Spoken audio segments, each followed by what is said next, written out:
Prescrire le sport santé sur ordonnance, chapitre proposé par le Dr Patrick Bacard, médecin-chef de l'IRVMS. Le sujet abordé, la dépression et le sport santé sur ordonnance.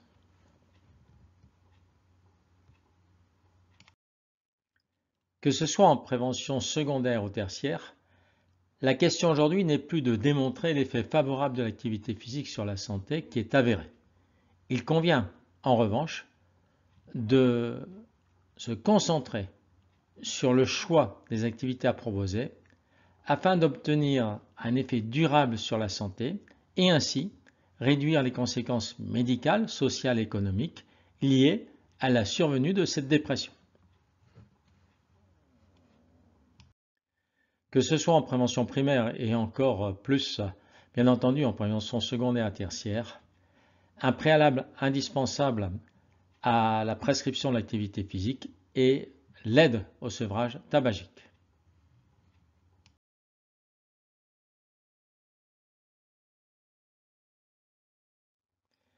L'inclusion de tous les malades, quelle que soit leur pathologie, dans une filière de pratique à pas, qu'elle soit encadrée ou après volontaire, dans un club par exemple sport santé, passe par une étude de la motivation que l'on appelle entretien motivationnel.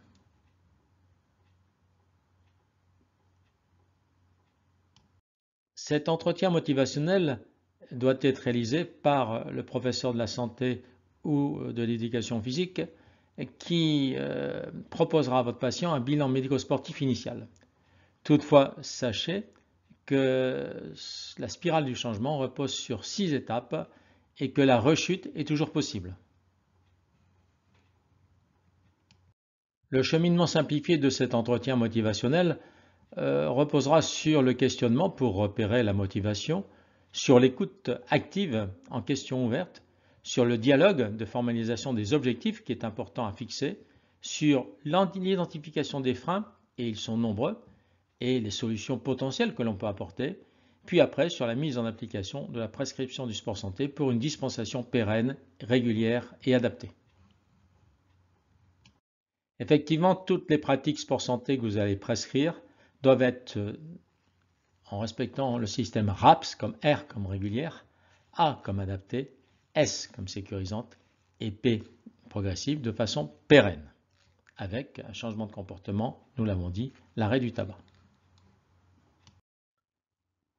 Ce tableau rappelle les bienfaits de l'activité physique sur l'ensemble des maladies neurodégénératives, dont l'Alzheimer.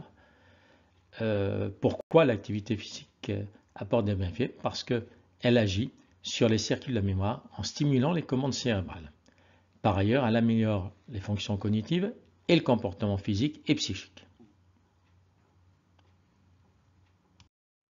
Petit rappel d'un test utile qui pourra être proposé par le professionnel de la santé ou du sport dans le cadre de ce bilan médico-sportif, le 6 minutes marche. Petit rappel, puisque le patient est anxieux, présente une peur de cette socialisation qui amène des bouffées préjudiciables à son estime de soi. Il faut donc s'accorder des périodes de relaxation, pouvoir faire parler le patient, pratiquer des techniques de relaxation. Le yoga et tai chi est un très bon exemple. Et puis aussi, on peut en complément proposer une massothérapie sous forme, pourquoi pas, en piscine de jet dans l'eau, mais de bains bouillonnants et de circuits aquatiques agréables.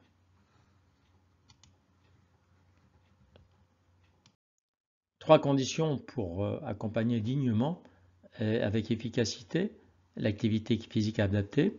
1. Par les professionnels du sport ou de la santé, la gestion de la fatigue. 2. La gestion de l'effort et surtout de l'intensité de l'effort afin de pérenniser celui-ci.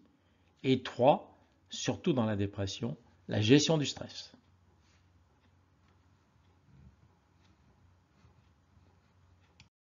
Un rappel préalable, important d'ailleurs, que ce soit en prévention primaire, secondaire, voire tertiaire, l'amélioration du bien-être et de l'estime de soi pour tout ce qui est syndrome anxieux dépressif passe par une thérapie non médicamenteuse que l'on appelle l'activité physique adaptée.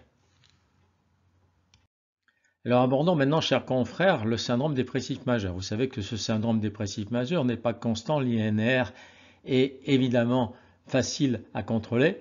Il sera bien entendu instable, ce syndrome dépressif majeur, avec des périodes de syndrome dépressif très accentuées. C'est dans le cadre de ce syndrome dépressif très accentué que le patient aura une prise de poids, va se réfugier vers la prostation, ne sortira pas de chez lui, la désocialisation, la boulimie, et cette prostation, cet alitement pourra conduire à la sarcopénie.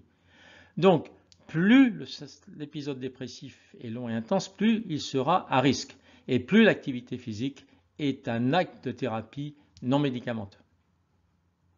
Alors, les objectifs de votre prescription, ceci est important. Réduire les angoisses, les flashs dépressifs et l'augmentation des épisodes dépressifs majeurs. Diminuer ou éviter la prise de médicaments. Améliorer la qualité de vie et le bien-être. Améliorer l'estime de soi. Renforcer la condition physique ou tout au moins améliorer la forme physique. Renouer les liens sociaux. Diminuer bien sûr l'isolement social. Améliorer la vie de couple et la vie relationnelle en famille. Redonner un certain plaisir à retrouver le goût aux choses que l'on aimait antérieurement, et puis prévenir les troubles du comportement alimentaire et en particulier les épisodes de boulimie.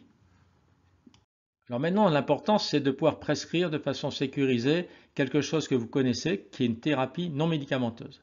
Vous allez prescrire des activités physiques, je veux dire variées, qui vont être un mixte entre un travail d'endurance, un travail de force musculaire bien sûr adapté, un travail de proprioception et un travail d'équilibre, et puis le tout avec des périodes de relaxation et d'étirement.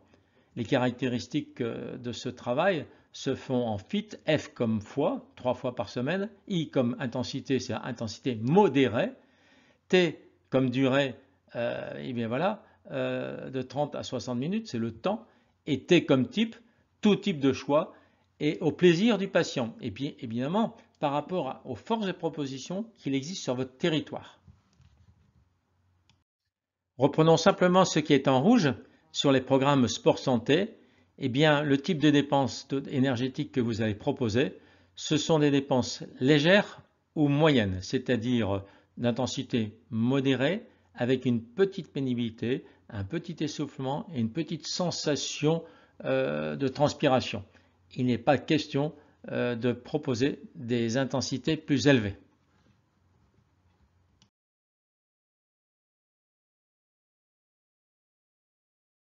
Pour terminer et résumer, afin que votre prescription soit précise, mais rapide, adaptée et corresponde effectivement à une aide de thérapie. En prévention primaire, dès la connaissance de ce syndrome dépressif mineur, selon les recommandations de l'OMS, c'est la prévention primaire. 30 minutes par jour d'activité aérobie, c'est-à-dire l'endurance en travaillant le renforcement musculaire et le travail proprioceptif, c'est-à-dire un concept d'accumulation de 3 fois 10 minutes par jour, en plus des propositions de sortie dans le cadre de la vie courante et la vie quotidienne. En prévention secondaire, là il y a effectivement un syndrome dépressif qui est mal contrôlé, qui peut être dangereux et conduire effectivement au passage vers des syndromes dépressifs majeurs. Eh bien, on demande, en plus de l'activité physique adaptée, une prise en charge régulière pérenne d'au moins 3 mois, à raison de 3 séances par semaine, comprenant, en plus de ce que nous venons de décrire, un travail sur l'estime de soi et un travail de relaxation pour encourager effectivement cette socialisation. Attention, il existe des périodes de silence qui correspondent finalement au pic de poussée de syndrome dépressif majeur. Et là, c'est peut-être plus un travail de psychologie, d'ergothérapie, de kinésithérapie, et on favorisera à ce moment-là, si c'est possible encore, plutôt un travail en milieu aquatique.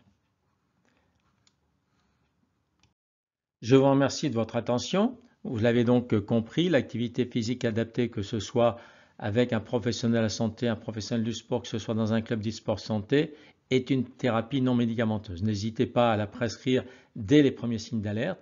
Et pour en savoir plus, consultez nos deux sites www.irms.com, www.om2s.com.